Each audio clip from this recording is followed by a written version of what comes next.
Hey folks, this is Best in Slot, and in tonight's video we're going to check out the devlog for April this month in Prehistoric Kingdom. This is quite a short one, but has some pretty cool stuff from what people have told me. I've not seen it myself, I am just sitting here on the website. This is going to be a very casual video. I want to talk about that very quickly. For those who missed my community post and Twitter stuff, I do want to apologise for the lack of content over the last few days. I have been suffering immensely from a migraine. My life has been hell. I haven't been able to sleep or eat or move or do anything other than lie in a dark room and wait for death, basically. It's not been a pleasant experience.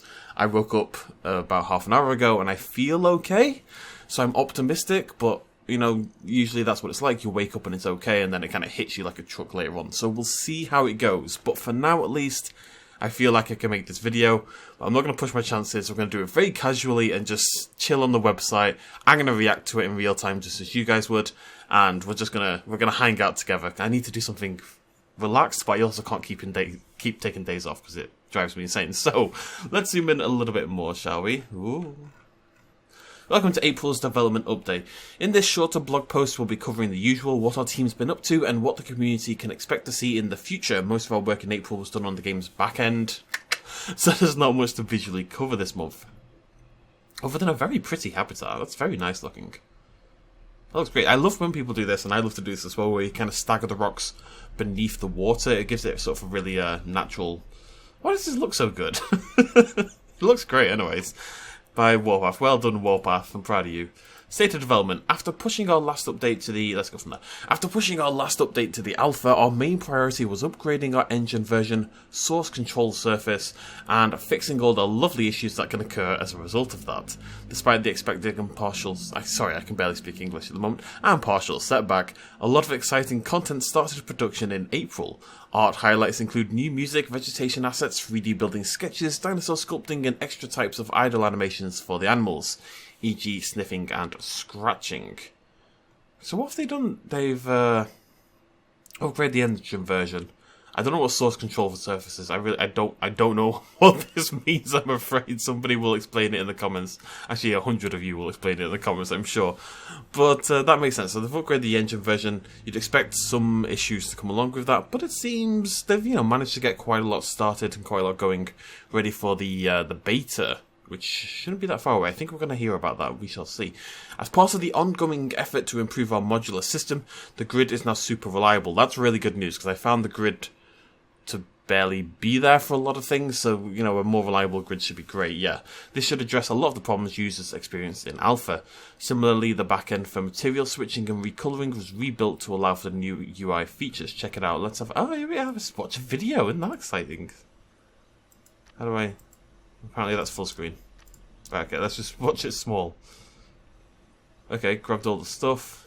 Oh, look on the right hand side. Okay, so you can see in the bottom right of the video tab there all the different objects within the selected objects, basically. All the modular items within the object now have a separate little panel, which is pretty cool. So you can grab an entire thing and change all of the things at once without having to try and hunt down each individual item. That's going to save a lot of time for larger projects for sure. Cool. Like that. As you can see, it's now possible to mass select a building and change all swappable materials on the fly. This functionality is expected to apply to object recoloring, though we'll save the details for a later date when that's implemented. Okay, that's cool as well. So we will eventually, yes, we suspect, be able to recolor certain objects. I don't know whether that's going to be set colors or if we'll have a hex slider kind of thing like we do in Planet Zoo, for example. I'd hope for the latter, of course. You'd imagine it will be. You think, again, given Prehistoric Kingdom's fondness for the modular, that's where we'll end up with things. On the management side of things, we started with exhibit data. This provided us with a jumping off point to start figuring out the calculations for things like animal needs and their overall welfare. Exhibits and how they're scored are very much the driving force behind our management simulation, influencing everything from guest spawns to the park economy and rating. How you build and optimize your paddocks in Prehistoric Kingdom is an essential component in ensuring your success as a player. So, as you've seen in the game right now, if you wanted to, you can make a teeny tiny little box and put your Edmontosaurus inside the teeny tiny little box, and the Edmontosaurus wouldn't really care. It doesn't have any driving needs. Okay, yes, it's going to eventually need to eat, it's going to need to drink, all those basic things, but there's also things like how large is the habitat? which I guess is the main one we're talking about here.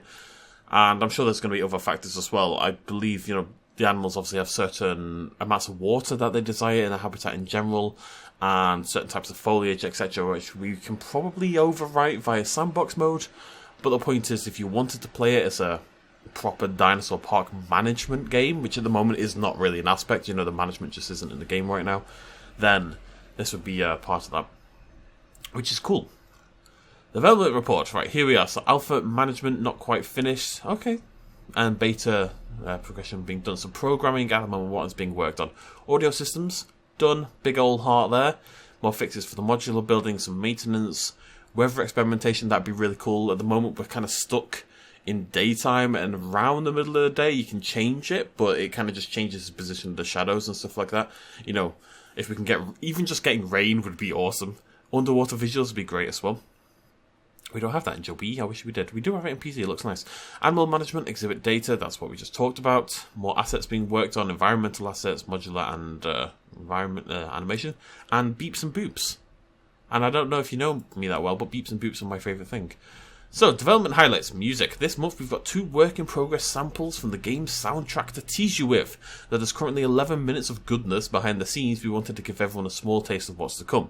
Below you can find 2 types of track, one that we've internally dubbed as working music, and the other that plays inside the nursery. There's a whole selection of music being written for specific scenes within the game, and we cannot wait for you to hear more. I really like that idea. So this is just, I think this is the first one. This is the working music. So this is, I guess, would just play in the background.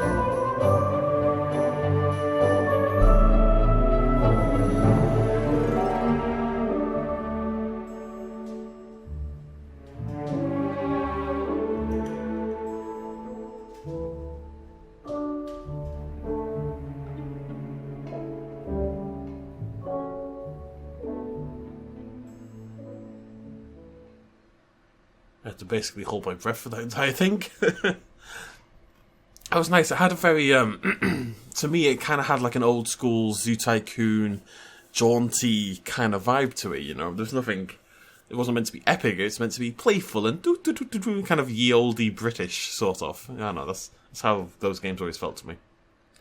And so this is the music from inside the animal nursery.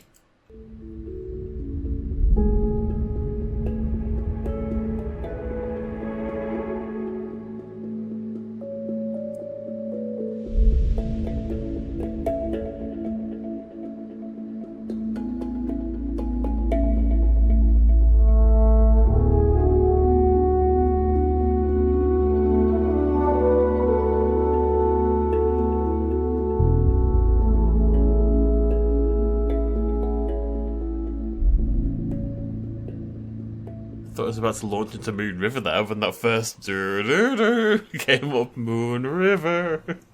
No, again, lovely. You can see how that there's a little bit more of the science in that. I'd see those big sweeping noises had a little bit of a sciencey aesthetic to their vocal resonance or something. But then you had the little do, which had a little bit of a, it's like a kid playing on a xylophone or something, more like an actual nursery vibe. Which is, of course, very much what that building is. I just really like the idea of individual buildings and areas having their own music, and I really hope the game... It feels like if there's a breakout or something as well, the music... And I'm going to not rage against Joey here or anything, but there's a slight problem in Joey where sometimes your dinosaurs will break out, or there will be a fight, and sometimes the music will pick up on that and react accordingly. But a lot of times you can have dinosaurs eating each other, or fighting, like trying to kill each other, and the music will just be like da da da da da da.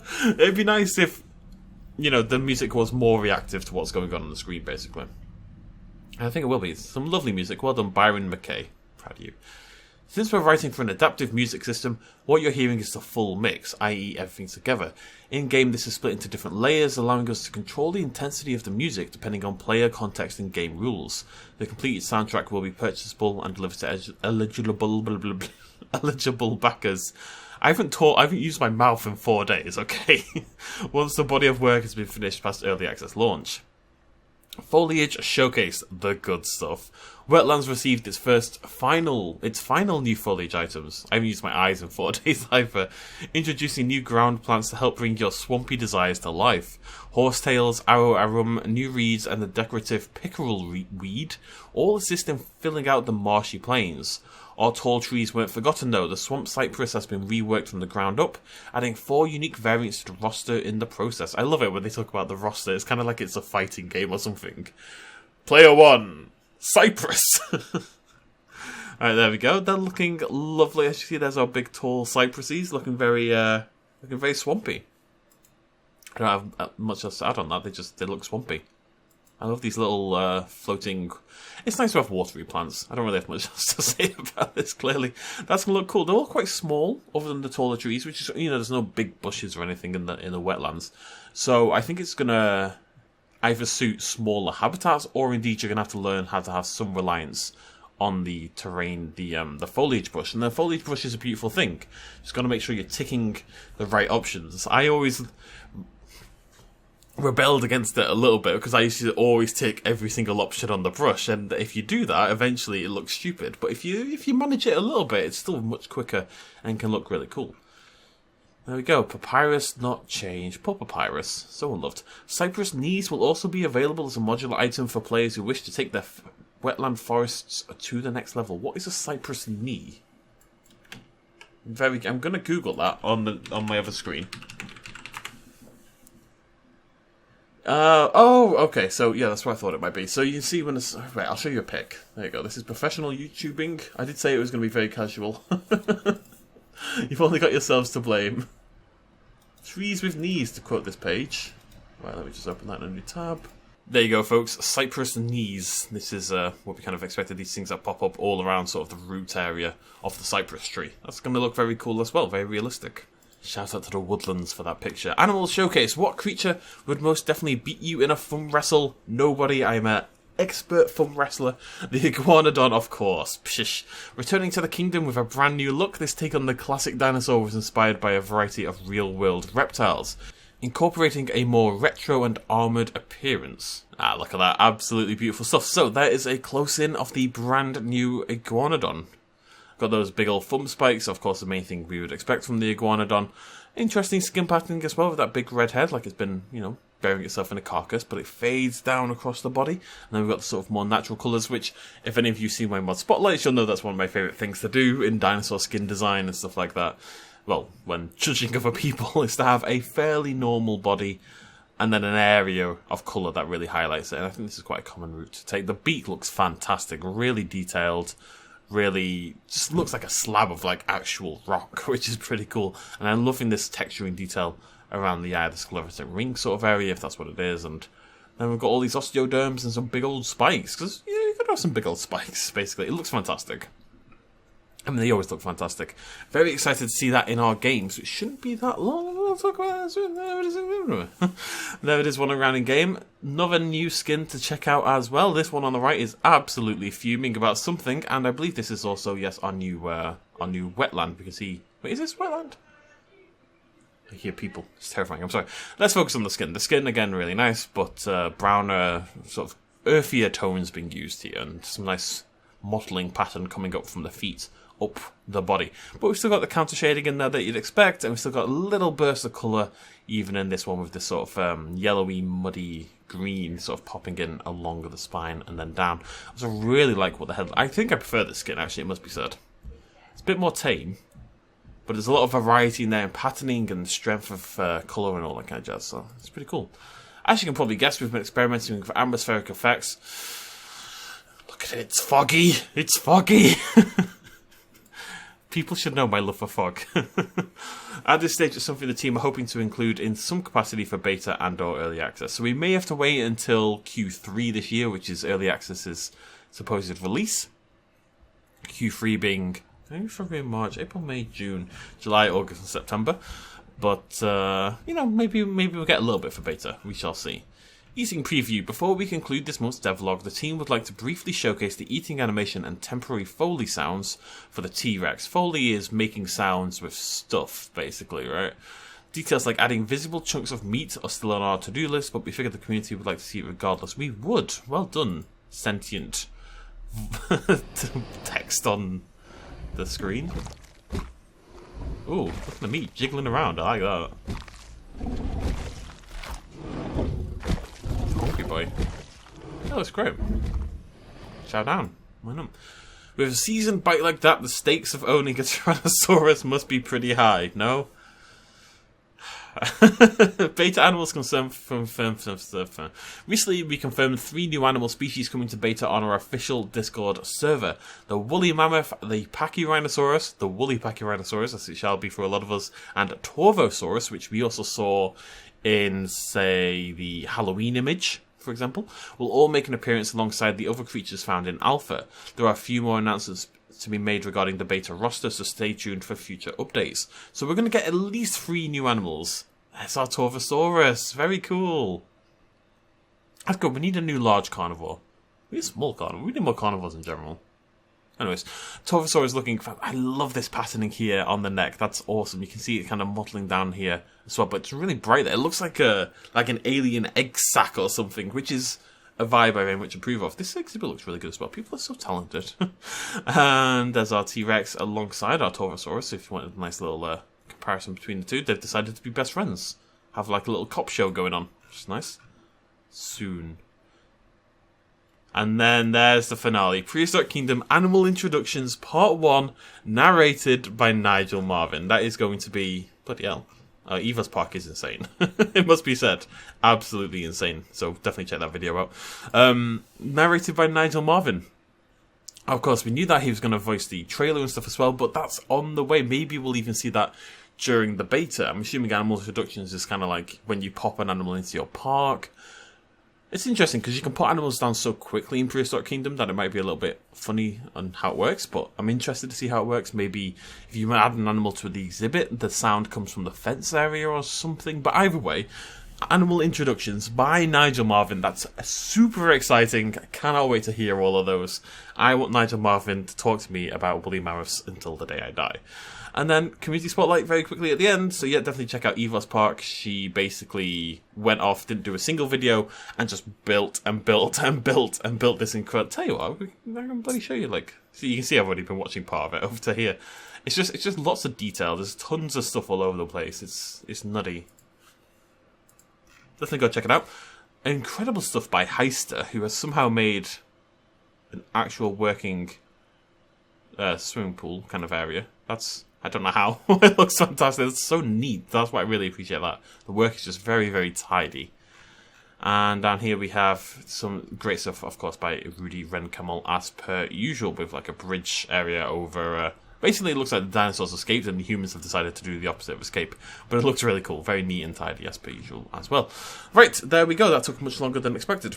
Of course, as soon as that beta hits, we'll be covering it here on the channel. We'll do an overview video, and then we'll do a brand new park integrating those new dinosaurs and stuff like that.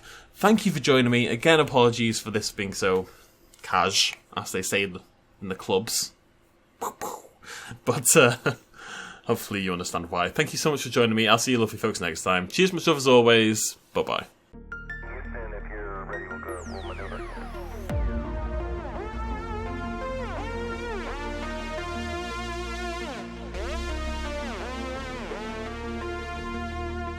Reaching out.